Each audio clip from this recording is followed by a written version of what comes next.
Welcome to Sitcom Showdown, a podcast that reviews classic sitcom episodes and inducts them into our very own Hall of Fame. As usual, one of us has chosen a sitcom episode and the other guy has no idea what it's going to be. Will they already know it? Will they love it? Can they be convinced that it's worthy? Let's find out on the Sitcom Showdown. Hello dear listener and welcome back to Sitcom Showdown for episode 75. Steve's doing a dance. Hey. A jig. Who would have thought we'd last this long? Not me. Yeah. And it means it's your turn, Steve. Yes. Well, you get the odd numbers for some reason. You're not saying I'm odd, are you? No. No.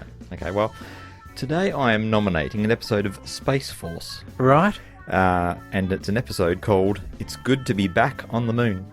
Oh, well, that's an intriguing title, at least. Yes, that's drawing you in, is it? It's all right. It's And got the moon this is, involved. Not every sitcom is set on the moon. No. No. That's true. It's a point of difference. And this is episode 9 of season 1. I was just so busy thinking of asking the listener to if you know any other sitcom episodes that are set on the moon, then let us know. Did the goodies never go to the moon? Two of the people from the goodies wrote a sitcom called Astronauts. They wrote a sitcom. They wrote a sitcom called Astronauts, but they never got weren't. beyond that. No, it was made. It just they weren't in it. Yeah. Never mind all that, That's an though. interesting bit of triv. Yeah. All right, well, let's we'll carry on here with a description plucked straight from Wikipedia. Space Force is a workplace comedy series that centres on a group of people tasked with establishing the 6th branch of the United States Armed Forces, the United States Space Force. Right. Steve Carell's character, Mark Ned, is the first general of the Space Force and is in charge of the effort, and the series follows his collaboration to get boots on the moon by 2024, as per the orders of the president. Mm-hmm. Okay. That's the task. Oh. Boots on the moon. Right. So it's set in present day. Very much so. Oh. This is out on Netflix, and it was made in the USA. And as you probably guessed by now, it's only been running for 1 season. Mm. I haven't made an announcement about it coming back or not. Okay. And no doubt the COVID-19 things. Oh, messing with things. Yeah. Messing with things. Mm. Shall we talk about some people who are in it? Yes. Yes, well, let's start with Steve Carell, who we've already mentioned. He stars as General Mark R. Ned. Mm. Now, Steve is best known for playing Michael Scott in the US version of The Office. Mm-hmm. Yep, he did very well there. And he's also been in loads of movies since then, hasn't he? Yes, and he's an extremely famous man. He is. Yeah. Yes. Some of the movies are the Anchorman movies, The 40-Year-Old Virgin, Evan Almighty, Get Smart. What else? Oh, he's a well-known voice actor as well. Oh. He's the lead in the Despicable Me franchise, I didn't which know I that. quite like. Okay. It's very funny too. Oh. What were you going to say? Oh, I haven't seen Despicable Me. Oh, Yeah. I saw him in The Big Short, Mm-hmm. which was a fantastic movie about the subprime Mortgage crisis. mortgage crisis and all that biz. Yeah. Yes. Who else? Well, John Malkovitch plays Dr. Adrian Mallory, who is Space Force's chief scientist. Mm-hmm. Now, this bloke's been around. Oh. He's been around the traps. Yep. He's done more than 70 films, Jeff, Oh. including The Killing Fields, Empire of the Sun, Dangerous Liaisons, Of Mice and Men, Mulholland Falls, Con Air, Being John Malkovich, Yep. and Shadow of the Vampire. Mm. Now, I'd say Con Air would have to be the highest quality movie out of that lot. I'll roll with that. Yeah. I'm sure we'll get some comments on that one. Very memorable movie. Yeah. Who else have we got? We've got Ben Schwartz as F. Tony Scarapaducci, who is Space Force's social media director. Hmm. I don't know who that is. Now, he played... Okay, I'm going to quickly find a picture for Jeff to look at so we see if he recognises this dude. Okay. No? Okay. So I All don't right. recognise this guy. I'll let the record show that I showed Jeff a photo of Ben, but he did not recognise him. No. He's best known for playing a character on Parks and Rec. There you go. Now, he's also a voice actor, and the one example I picked was Sonic the Hedgehog Oh, in the recent Sonic the Hedgehog movie. okay. I haven't seen that one either. Nice one, Ben. Oh. We've got Diana Silvers as Erin Ned. This is Mark's teenage daughter. Mm. She's a fine actress, as you're going to see, Jeff. Okay. we'll get to see her chops in this episode. She started acting in 2018, and she's done a few movies to date.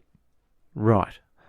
So she's obviously just at the starting point of her career. But expect big things from her. Tawny Newsome plays Captain Angela Ali, a Space Force pilot and later an astronaut. Now, Tawny is a multi-talented actress on mostly TV, and she's a podcaster. Okay. Who isn't these days? Everybody's a bloody podcaster now. Yeah. And she's a musician. Oh, well. okay. Yes. Oh. So that's good. We've got Jimmy O Yang as Dr. Chang Kai-Fang. Right. Dr. Mallory's lead assistant. Okay. He's a cool dude. So Jimmy is a Hong Kong American actor, stand-up comedian and writer. He was in a show called Silicon Valley on HBO, another comedy series. Okay. No. No. Not ringing any bells. No, these are What all, about these are all modern shows, you know. the late great Fred Willard? Oh, him, is he in this? Okay. He's I know not who in he this is. episode, really, unfortunately. But yeah, he played Mark's father. Right. And if you watch the first episode of Space Force, there's just an amazing scene where he takes us on a little run. Oh, okay. Yes. That's why they're not pretty- bringing it back, Steve. It hasn't been renewed. Oh, because they're still getting over Fred passing. Yeah, that's right. Lisa Kudrow. Okay, yes. Now, we know there's her. a name that's been popping up All over the place. regularly on Sitcom Showdown. She plays Maggie Ned, Mark's wife. Oh. Now, that's where I'm going to stop the list.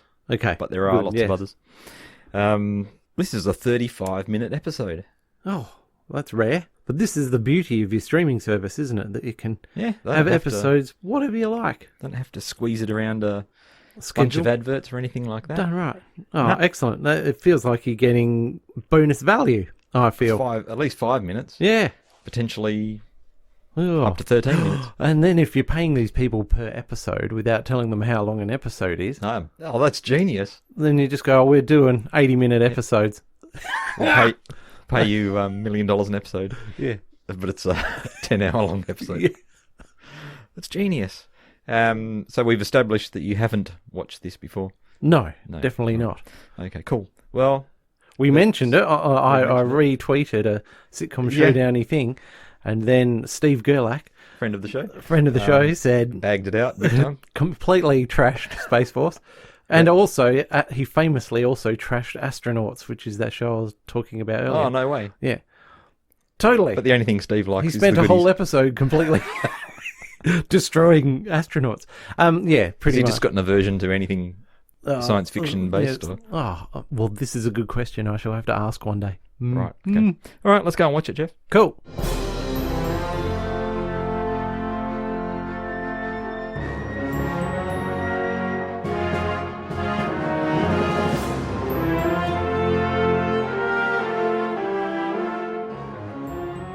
Space Force 1, ready for launch. Good luck, spaceman. Thank you, sir. I don't think I want to go anymore. Too late for that. T-minus 45 seconds. I'm getting out. No, don't get out. I'm leaving too. Don't do that. You guys are gonna have a great trip, really wonderful time. Enjoy. You're gonna love the moon. If not, do we get our money back? Did you buy tickets from someone? T-minus 30 seconds. How do you get the seatbelt open? Do not take off your seatbelt. I forgot about my bird. Oh my God. I'll feed your bird. What's your bird's name? I'll take care of it. They're all gonna die. Oh no, here she is. She took the goddamn bird with her. What? Stop the rocket! Abortion! No, not possible. Mark, an astronaut has the right to hold any launch. Go for launch.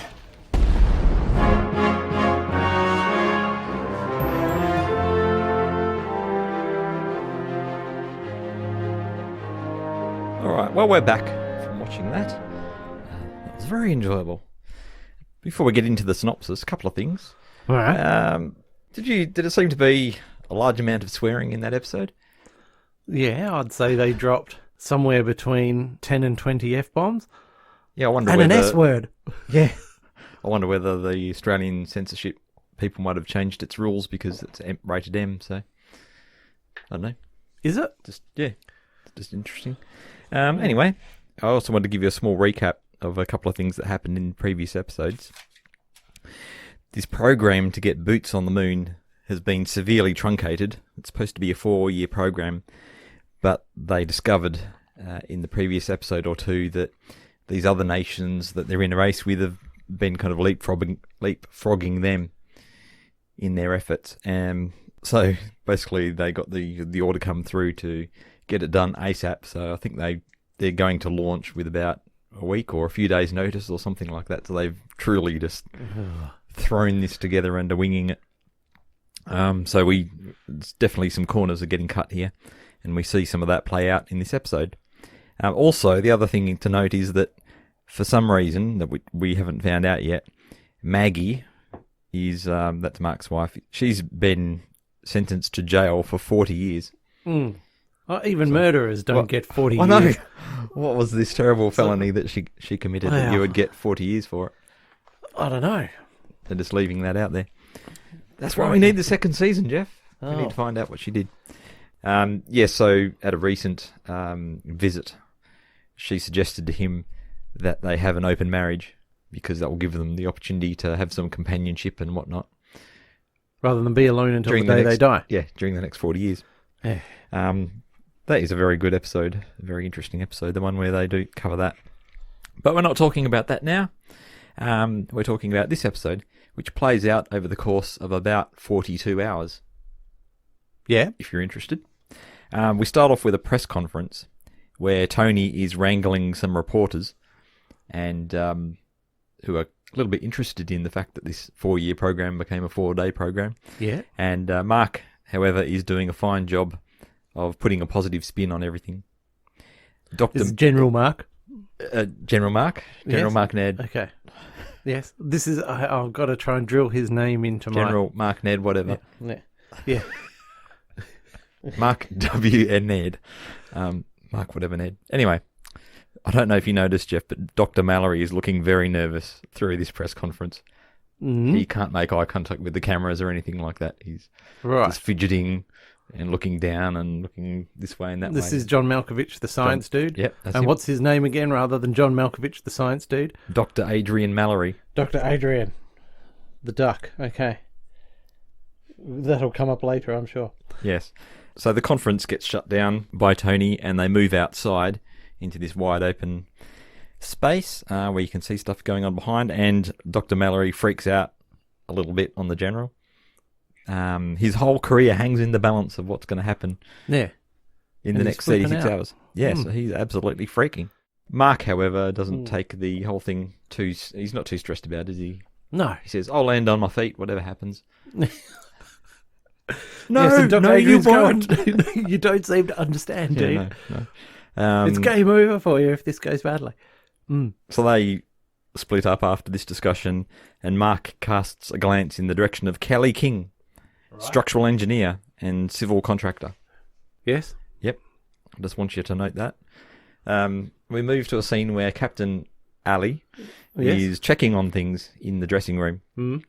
And a question comes up from one of the... dressing room? Yeah, well, I didn't know what to call it. I called it the dressing room. Yeah, fine. It's the room where all their moon garb... Moon suits, yeah. The moon suits. Yeah, the moon boots. Yeah. Hanging up. It's the locker room. And it's got the thing on with her name on it, so she's like wistfully looking at the uniform with her name on it. Reaches out and touches it, and it's a beautifully framed... All the shots in this show are gorgeous. It's bloody... Yeah, anyway. Yes. She's doing that. Yep, and one of her teammates says, "What are you going to say?" The pressure is on because she's got to come up with something impressive to say. She will be the first woman and the first person of colour to step foot on the moon. Stroll, yeah. Yep, so people are going to be paying close attention. Moving right along, this actually comes along pretty fast. We're now in the control room as they're counting down the launch. Some of the less professional members of the crew express a desire at this point to get out. Which is just hilarious. And Mark and Dr. Mallory are trying to talk them down. And they get ignored. So there is a successful launch. And now the clock is set in this 36 hours until they're due to arrive at the landing site on the moon. All being well. Mark, leaving the control room, spots Kelly and... he asks her out, which is a bit of an awkward interaction. He's probably a bit rusty, Jeff, I think. I dare say he would be. And he also mentions some unusual circumstances, which we've already talked about, but she obviously doesn't know about. But, you know, she takes it well. She's happy to see where this is going to lead. So they're on for tonight. Okay. All right. He seems pretty happy about that. I'm impressed by his ability to compartmentalise, right? Because he's overseeing the biggest thing since sliced bread. Yeah. 36 hours on the clock, but he's, you know, you can put that all to one and side. And now he's still trying to pioneer an entirely new part of his life. Yeah. In the other compartment. He could have waited 36 hours and just, you know, made life so much simpler. Anyway, no. But, you know, look, so he's still got some cachet at this point, right? So if the whole thing had blown up and someone had died, I don't think she'd go on the date with him. So he has to go, well, you know, I've already rolled the dice on one thing. I better roll the dice on the other thing and see how that goes. Yeah. Yeah. There was a bit of, when they first started this conversation, I wondered if it was a bit of innuendo going on there, very subtly, because she said something about his rocket going up and... Oh, I didn't pick up on that, and normally that's the sort of stuff I'd pick up on. Yeah. No, maybe it wasn't a thing then. No. Yes, anyway. He goes for a jog on the base because he likes to stay fit, and he bumps into his daughter Erin, who's recently taken up running again. So they decide, I think he turns around and they go running off in the same direction, but it's not long before he gets interrupted by a call to say something very important has happened. You've got to come in and sort this problem out for us. So just note that you know, he's only spent a short amount of time with her before he gets called away again. Yeah. So back in the control room, the Chinese have claimed the entire Sea of Tranquility for scientific research. Dun, dun, dun, dun. Yeah. Which is very close to where they're going to land. This is a problem. Yeah. Because obviously they're in a certain orbit or on a certain trajectory or something like that that's going to take them. You can't just change it. Anyway, it's not going to be a problem because Dr. Mallory can iron this out with one of his between the Brotherhood of Scientists. So there's no need for the military to get involved. Don't come wading in your big military boots, waving weapons around. We scientists can handle this in a very... Men and women of reason can... Yeah, that's right. Can resolve this. Perfectly put. Yes. So he puts in a call to Dr. Zheng, who is the head scientist on the Chinese side, and blows some smoke up his ass. Yep. He's very tactful and compliments him. But Dr. Zheng is quite brusque and says, "You stay away." In short, he does not respect or adhere to the Fraternal Brotherhood of Scientists. Or even know who he is. Yeah. Or if he does know who he is, he doesn't know who he is. He's pretending if he does know who he is, and he's trolling him big time. Totally. Yeah. So Dr. Zheng signs off, and Dr. Mallory tells Mark to stay calm. Stay calm, Mark. Stay calm. And then he does his own raving nana. Sometime later. Yes. Or does he go off a bit? No, he goes... Just after the cold, He goes off. Oh, okay. And then he goes off worse later. Anyway, he's interrupted as he's getting started by a news report coming in that Eddie, who's one of the team on his way to the moon, is a convicted fire starter. Yeah. A convicted arsonist. Fingers start getting pointed because obviously you don't just send anyone up, right? Even if you are on a tight time frame. And Tony ends up getting marched outside because he was given the job of vetting these people. But it never happened, so Mark just tears him a new one. Yeah. He's shouting and pointing, but because they're behind these glass doors and we're in the control room, so that's quite funny. Now, a new scene. Tony is now vetting the team on their way to the moon. Finally getting around to it. And he says... This is Tony, the communications dude, Mr. Schwartz. That's it. Okay. So is there anything I need to know? No. Just tear it off like a Band-Aid. Yeah. So one guy says, he leads by saying that he's got a grandfather in Ireland who's a terrorist. Yeah, and then we get on to someone saying that they once did a cosplay as a film negative, which means that they were in blackface. And there's more and more. In short, that goes quite badly as well. Then we've got a couple of short scenes, which I'm not going to cover in detail, which just establish the stress that's going on and the fact that people are ducking for cover in this situation. Then we end up with Mark and Kelly at dinner, which is very nice. Mm-hmm. Looks like a nice place, and they're vibing. We establish that they've driven a country mile to get here, to this restaurant, wherever they are, so that no one will tell his daughter, Erin, that he is now dating someone before he's had the chance to tell her. And I think Kelly's actually, she puts the question to him because she's wondering, why are we having dinner here instead of... I thought everything was cool. It doesn't matter if anybody sees us. Yeah. But she understands when he explains the reason for this. Yeah. And I think she even says, just make sure to tell her before we have sex. Yeah. Just yeah. Which, the impression being, of course, that it might be on the second or third date. Yes. Yes. Something like that. Mm-hmm. Right. And we cut to the next morning, presumably, or is there a couple of scenes? No. So now we've got Adrian going off his nana, swigging booze. with a bottle of whiskey. In his office. He's mumbling abuse at the now absent Dr. Jung and having a complete meltdown. And that's where half the swears come in. Yeah. About half the swears are in that particular scene. Back in the control room, everything is quiet. So it's the middle of the night. Everyone's cleared out apart from Chan, who's supervising the systems or what, I don't know, whatever they do. Anyway, Angela calls him on the space phone, I guess, to workshop her phrase. And she says the one she's thinking about using is, "It's good to be back on the moon." Yep. I think he's less than impressed by this. And he has a couple of suggestions of his own. But eventually, I think she brings him around. Yeah. Yeah. I thought that was one of the best bits of the script. Oh. Yeah. But, let's not go into that now. Let's not go into that now. The next morning, at Mark's house, he and Erin are in the kitchen fixing breakfast. And he says, "What do you think about me starting to date someone?" And she flips out.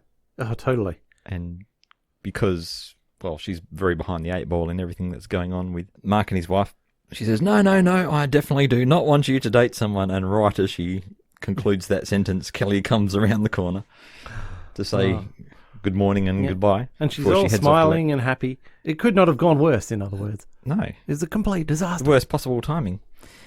So he did not do the thing that she suggested that he do. Mm-hmm. Yeah. All right, so Mark has now arrived at work. He's obviously had his breakfast and all that biz.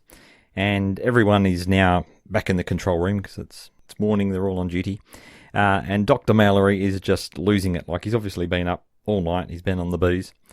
And his opening proposal is that they move 2 carrier groups into the South China Sea. Yeah, try and force the Chinese to do things on the moon his way. Yes, Mark describes this as an extremely provocative proposal. I think. He's lost control of his mind. Yeah, basically. And then he says, haven't you told me before how standard Air Force protocol is basically to drop a bomb and then to work things out from there? Well, let's talk about how that could be applied in this situation. So he has just completely lost it. Well, as I said at the time, his ego as a scientist has just been completely crushed, and now he's lost all control in front of a whole bunch of people too. Yeah. Erin has gone to visit Maggie, her mother, in jail, and she thinks that she's going to be spilling the beans about Mark dating Kelly, which she is in a way, because Maggie does not know about this. But of course, she gives it the thumbs up when Erin tells her, and she says it was actually my idea, which leaves Erin completely speechless. And to follow up, Maggie says, "Oh, by the way, I'm dating a guard here called Louise. Yep. She makes me laugh." Yeah. And Erin just drops the phone. She cannot deal with this. No. Yeah. It's like when you're, and I don't know anything about it, but here's my impression. Again, I'm playing armchair psychologist, Dave. Go for it. When you're a military kid, right, you often get moved from town to town, and this might not even just be every 2 or 3 or 4 years. Yep. This might be several times a year, and then you've got to re-ingratiate yourself with a new group of people, and there's no stability, and it can cause real problems. And then not only she's had to deal with that for years, but now her whole family unit has just crumbled, and it's all going to crap for her. And then it's like, as you said earlier, you've got to have a good actress to be able to do all that. And she does do a sterling job with all of this, and then you just, Yeah, because all of this gets lumped on her in the space of about 12 hours or something like so that. she doesn't have a network of friends, presumably, because she's on this base all alone. And what's her support floor underneath her for these sorts of situations? What's her floor? Yeah. She doesn't have a floor. She doesn't have a floor. There is no floor. It's like she's floating in space. All right, get me out of this That's one, an Steve. interesting analogy. So now Mark is going to try and sort this situation out with a very civil conversation with a Chinese general who he met at a non-proliferation event, I don't know, a few years ago or something like that. So they do know each other, but that doesn't work either. So they're still looking for somewhere to land, and they realise that during this conversation that Mark has with the Chinese general, he said something about the Chinese experiment, which sounded a bit odd. So after a bit of figuring out and a bit of looking at imagery from the last satellite that went over, they realised that the Chinese are actually drilling. Yes. So it's not about a temperature experiment in the Sea of Tranquility at all. They're drilling H3, which I said can provide fusion without a nuclear reactor. And just one cargo load full would power the US for a year. For a whole year. Now, you seem to know what this was all about. Well, no, I mean, I just assumed that H something is immediately going to be helium. Oh, okay. So I thought it was some sort of helium isotope, if that's the right word, but yeah. Oh, look at you. Hey, thank you. Well, it's like the great science book. It's a fiction book. It's science fiction. Remember this, Ice 9, Steve. Oh. No, this might be your Robert A. Heinlein or one of your other science fiction books that I would have pinched off you as a youngster and read. With the science, Ice 9 being this thing of water that this guy invented, a state of water that solidifies it. The only problem is that if it gets out into the wild, it immediately converts all water to this state of ice. Right. Which means that there's no more running water and the human race is doomed. And all this sort of thing. It could melt some. Yeah, but then it'd immediately go back to Ice 9 because of the moisture in the air and all that sort of stuff. Tricky, isn't it? So you'd have to drink boiling water. But even then, all the plants are... never mind. Why, you're just blowing me away with the facts. Thanks, man. All right, back to the Chinese who are drilling for H3, because in the thing he mentioned heavy equipment, and they're all going, why would the Chinese bring heavy equipment to the moon? It's all got to be lightweight stuff. Yeah, the moon base accommodation and whatnot is all lightweight, so that didn't make any sense. That's what it was. So that was, the experiment was just a cover story, which the realisation of what's now going on sends Adrian off on another rant. He tells Mark to take out your balls. And he says, it's always the carrot with you, never the stick. And similar things.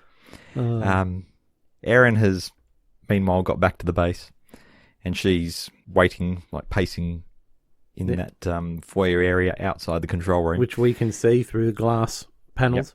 Yep. So Mark goes out to meet with her, and she just unloads on him. And he tells her, you'll always be at the front of the line for me.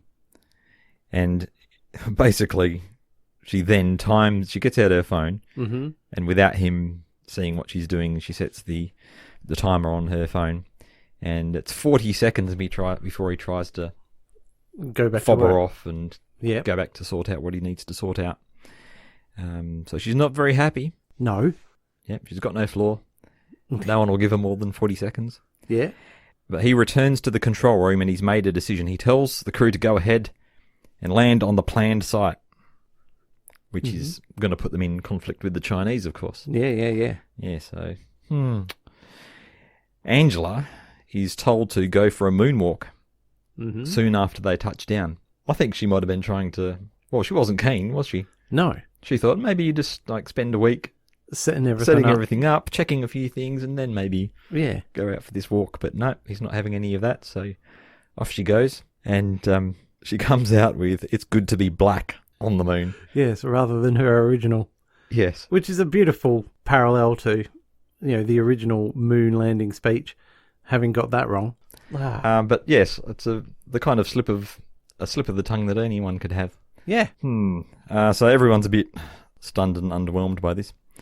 They are relieved, however, that they all made it there in one piece. Yeah. And the next thing you know, the rest of the crew is out there and they're moon dancing in what is it? Low gravity.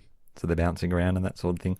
Mark and Adrian shake hands to congratulate each other on their success. Yeah. In some relief.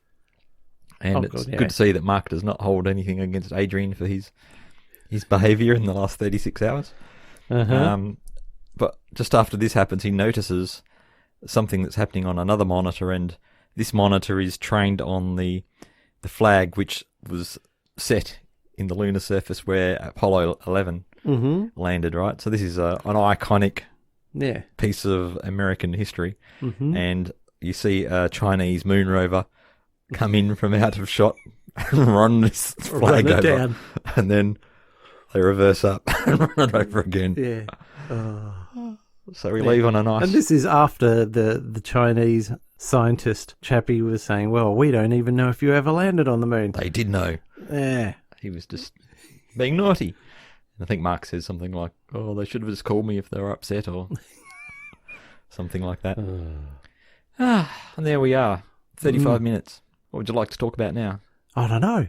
I think they've done a very nice job of putting together all the sets and the exteriors and the effects and everything. Oh, yeah. They must have thrown a bucket load of money at this. Yep. They certainly have. I wonder if it's one of the most expensive sitcoms ever to make. Like to give the listeners an idea of some of the sets, they were in, imagine those massive aircraft hangars, which are just thousands of square meters large with huge ceilings and everything like that. Yeah. Like they had the crew in there, then they were outside in this very realistic looking moon. No? Open area. I'm thinking of a scene earlier on where there's people marching around and cars zooming backwards and forwards. And okay. I wonder if they were on an actual base. If it wasn't, then they did a very good job of putting that all together. And you're talking about the FX of the moon and things like that. Yep. How do they get people to bounce up and down? Oh, like you can that? do Are anything they on now. wires or something like that? Yeah. Or just CGI it. Or you could do that. It's never been easier. Some kiddie on his laptop could have done that. On his MacBook Pro. Yep. Whoever did it. Or, very young nice lady job. might have a Microsoft Surface. Oh, you can do it with those? Oh, I'm going to assume you can. Okay. They're very expensive bits of kit. Yeah. Oh, I just didn't want to be Appleist. Right. Yeah. Me being a Microsofty, Windowsy person. Yep, I just thought I'd, Well, I think as you've all the come listeners into have my been catered studio for. with your bloody Apple laptop here. Yep, but I have got an Android phone. So. Oh, well, that's okay. Oh, look, we've just covered all three big players. Isn't that nice of us? Very nice. Yeah. Send your checks to Sitcom Showdown. The cast, I think, has a remarkable lot of depth. And like in the years of experience and everything like that. And there's an amazing amount of improv background amongst these people. Like Second City actors and things like that. Is that an improv troupe in the US? Very well known Canadian one. Oh, okay. Yep. So a lot of your best known improvisers come through Second City. Wow. Yep. After spending many years torturing everybody, they eventually get some sort of skill where they can put it to good use. But no, I think what they're doing is basically, obviously they've got a script, but then they just the do director take will after say, take after take. Yeah, they'll say, give us 30 takes and we'll pick out the best ones. Yep. Yeah. No, this probably isn't the place to talk about it. And it'd be, if I knock it here, right, that's extremely hypocritical because you look back at what we do in the shadows and then you go, oh, that's just gold and they're improvising this and I'm praising it and all that. But then after that, I was just thinking, imagine being there on the set and you've got some sort of minor job and you have to sit through 29 absolute garbage takes of this doesn't work, improvised crap from these no talent bums, and then they hit some gold and you go, thank goodness for that, we can move on to the next scene. And then the show comes out and everyone's praising them as these super duper comedic geniuses, but they didn't have to sit through the 50 takes of that didn't work. Do you know what I mean? And so I'm thinking that as the worst case scenario. Right. Obviously it's not like that because when you look through the extras on these things, there's often another 4 or 5 takes of pure genius. Yeah, I watched What We Do in the Shadows cast thingamajig. Did you? And they were asking them about their favourite scenes, and a couple of them mentioned scenes that never even made it into the show. And that could be the case here. But in general, if someone said to me, hey, Jeffers, do you want to go watch some improv? I'd say, well, I'm not paying to get in. Are you going to pay me $100 to go and sit through this rubbish?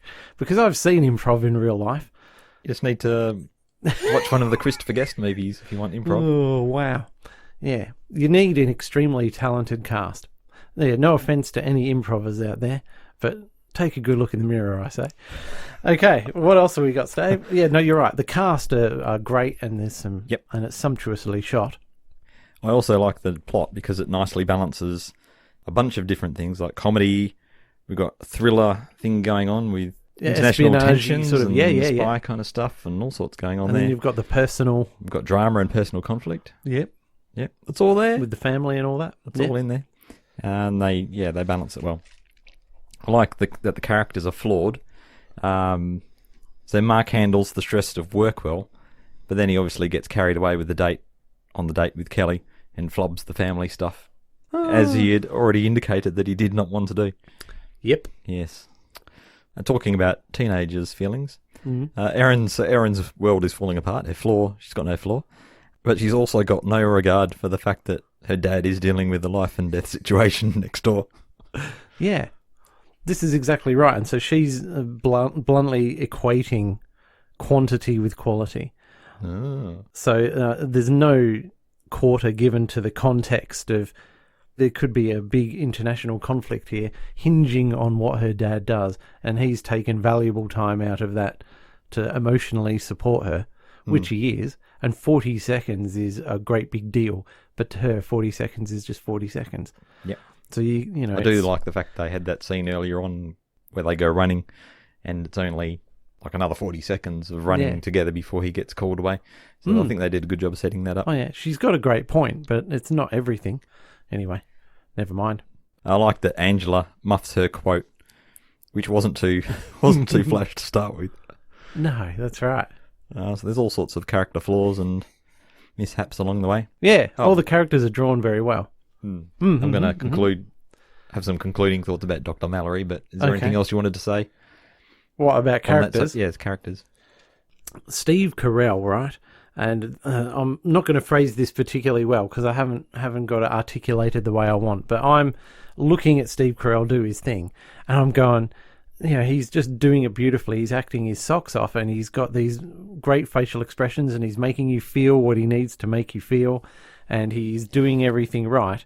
But I'm still, even to the very end, going, that's Steve Carell playing this character, you know what I mean? And he's putting on a gruff voice.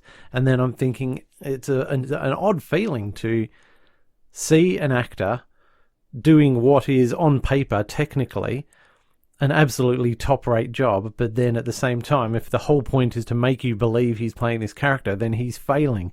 And yet it occurred to me only halfway through the episode that I hadn't even thought John Malkovich was on the screen because I believed that character was that character. Right. You know what I mean? And so I found that really strange because I'm no big fan of John Malkovich or anything. Mm-hmm. And just John Malkovich creepy. I'm not one of them Malcos. Well, you do like a bit of Con Air. I haven't seen Con Air since I was a teenager. Anyway, or I'm maybe not sure whether you're saying it's me. a positive thing or a negative thing. Well, I'm saying it's a negative thing in the case of Steve Carell and a positive thing in the case of John Malkovich. Okay. Yeah. Let's move past all that. Any other notes on character?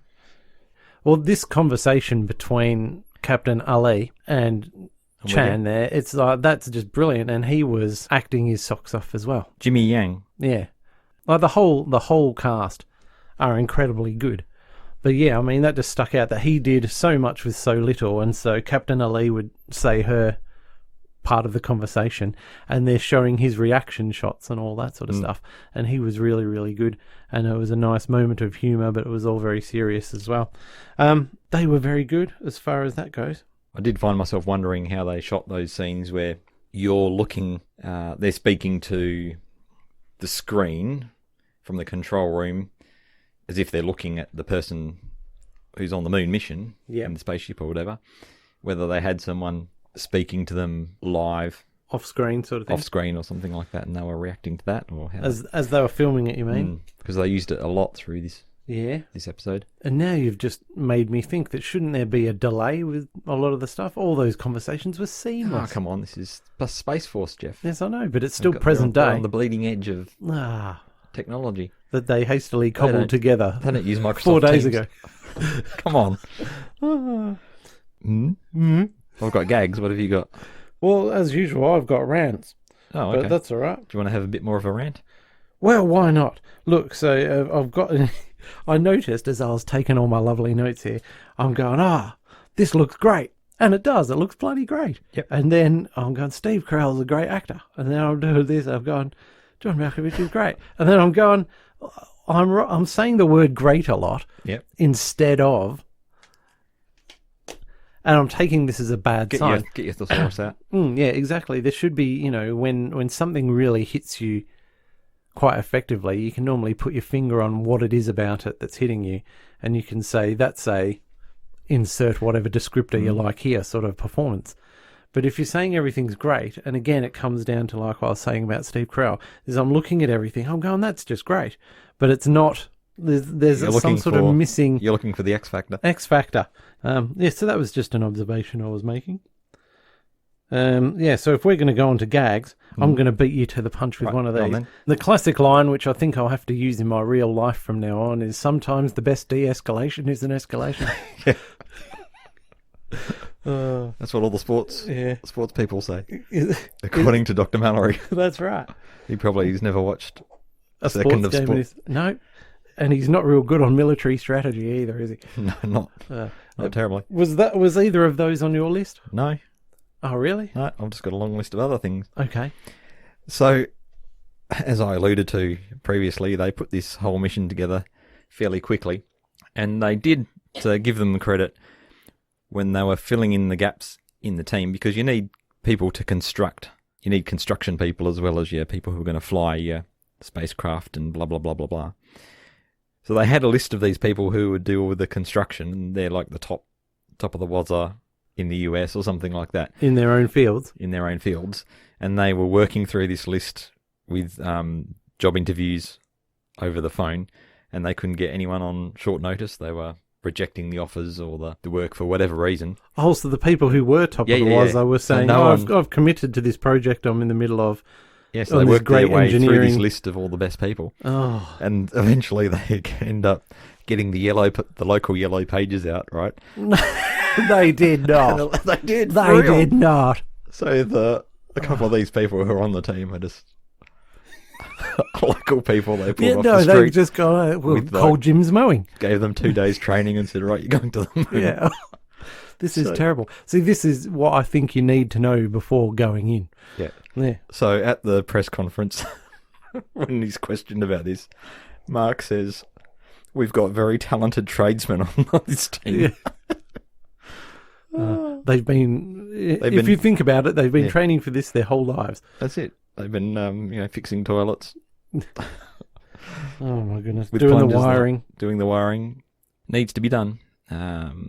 Yes, so in the scene where they're launching, and some of the aforementioned non-astronauty people are starting to freak.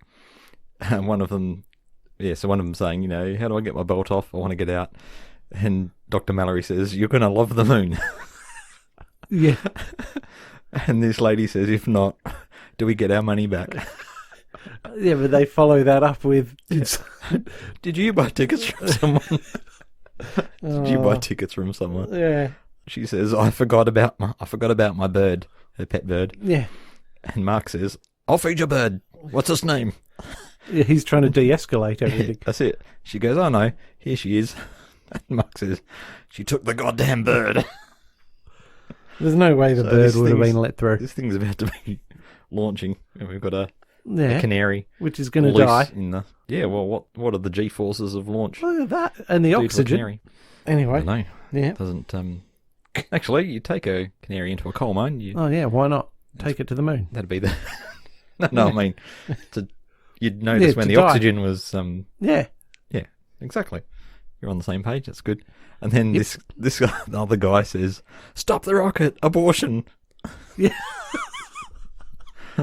Hasn't quite got the terminology right there. And then he has not. The scene that follows this, where Mark is asking Kelly out, which is a bit orcs. He says, I'm both married and available. I love my wife. She's obviously part of my life. But for the next 40 or 60 years, not so much. Yeah. That is a line I've never heard before.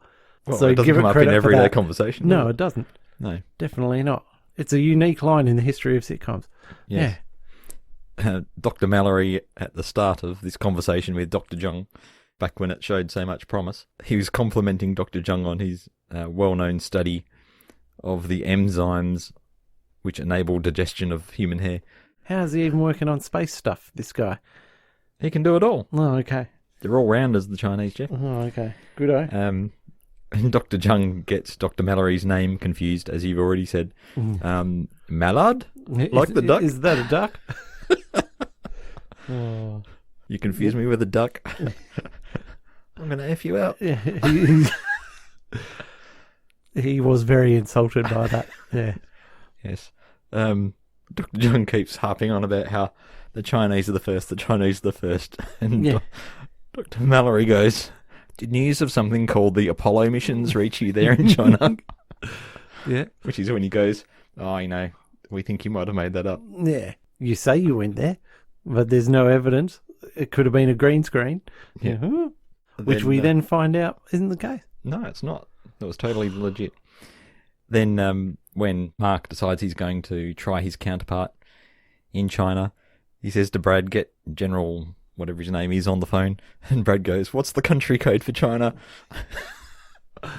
Yeah. Like they're in the most advanced they control should just be able centre to in the universe. bring it up like that.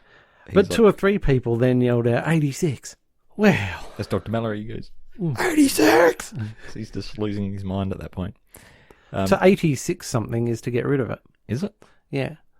86. So if we were going walkies on Thursday morning and it was raining, I'd say we got to 86 the walkies on Thursday morning, Steve-o. That's good. Now we've got a code. Yeah, that's right. 86 wasn't one of the codes for the Get Smart agents, was it? I don't know. Agent 86. Yeah. Who was that? I don't know. They got 86. Yeah. There's a very Lisa Kudrow line where she's just dumped this whole situation on poor Aaron, who's walked off, and she says, "Now what? Well, now what did I do?" Were you getting Lisa Kudrow vibes, or were you? No, she wasn't in it very much. No, she wasn't. No, but like this is you don't hire Lisa Kudrow and then let her not do her thing. No. That would be foolish. No. So you got to get Lisa Kudrow vibes, otherwise it's completely, I don't know. Yeah. Her casting agent is putting in the hard yards at the moment, wouldn't you say? Well, is there a bit of nostalgia for Friends going on at the moment? Nostalgia? No, Kudrow nostalgia, and she's the only one who's not either too expensive or, on the other end of the spectrum, washed up. You know what I mean? So half the Friends cast would be too expensive, and the other half would be washed up nobodies. So you've got Lisa Kudrow's beautifully in the middle there, and she's a comedy, a comedy something. Yeah, I'm looking for a complimentary word here. Am I digging myself a hole? I could be. They look through the yellow pages. That's right. Ex-Friends cast members. And they go, well, we don't want Matthew Perry. Yeah, he's too washed up. Yeah. Rachel's too expensive. Too expensive. Lisa Kudrow. Yep, she's nice in the middle. Yeah. Okay. That's right. Well done. Yeah, I'm sure Matt LeBlanc's got himself another sitcom at the moment, hasn't he? Oh, he's always on. So something. he'd be busy. Yep. So Mark asks the Chinese general, "How are your kids?" The Chinese general goes, "Just one kid. You know our policy." And he goes, "Of course." Yeah. So Adrian's not too impressed by Mark's attempt at negotiations, and he says, "You laid down like a hooker on Quaaludes." Now, do you know what Quaaludes are? I don't know, but I'm going to assume in the drug spectrum they're a downer rather than an upper. Some kind of a sedative. Yeah. That was popular in the 60s and the 70s. Something like that. So it's a very anachronistic reference there. And I'm at the end of my list. Oh, yeah? Yes. For all the gags? Yep. There you go. That was a longer list than I expected it to be. Okay, well, what do you want to do? Where are we? Well, I've got closing notes. Okay. What have you got? Well, it depends whether you want the last word or not. No. I'll No, give you the I last think word. for the sake of the structure, you need to put your case. Okay. Yeah. All right. So I'm putting the case. Yep. The reason why I chose this particular episode of Space Force was, firstly, John Malkovich's performance as Dr. Adrian Mallory. Yeah. I found the delivery of the lines absolutely perfect. He's got this unusual cadence to the way he speaks, and delivers these lines, which is just really intriguing and fascinating. And his character in this episode, instead of being the rational, calm scientist, due to the stress of winging it through the preparation for this launch and having thrown the 4-year program out the window. Mm. So and also the Chinese interference and using civilian contractors and all this stuff, he's so tilted and absolutely losing it. So then you get all these tics, and he's drinking and he's swearing, which really doesn't suit him. You know, he's saying, "No, I'm going to F you up," but he's doing it at his desk in his office with no one else around, and he looks like the kind of guy who wouldn't, the most non-violent person possible. Yeah, that's right. Yep. So it doesn't suit him. And he's also inciting Mark, who is someone with his finger on the button, to violence on a global scale. Mm-hmm. Largely for the sake of his ego. Yeah. Whereas Mark, on the other hand, is very calm and rational through this whole process. So, it's his performance as Dr. Mallory in this episode, but also the contrast between Dr. Mallory and his reaction with the reaction of General Ned. So you get this role reversal where you expect the military general to be the hot-headed one who's got his finger on the button and he's ready to push it. Yeah. Being talked down by the man of science. The man of science. But we've got, the flipped thing where the scientist is the one going, "Come on, dude. Get the stick, not the carrot. Get the bomb." Yeah. But he does get his way in the end.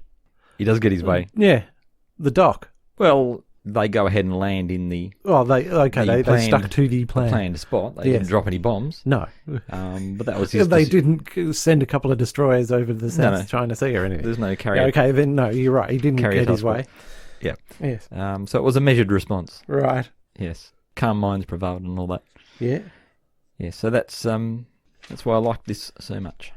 Aha! So it all hinges on John stuff. Malkovich and role reversal. Yep.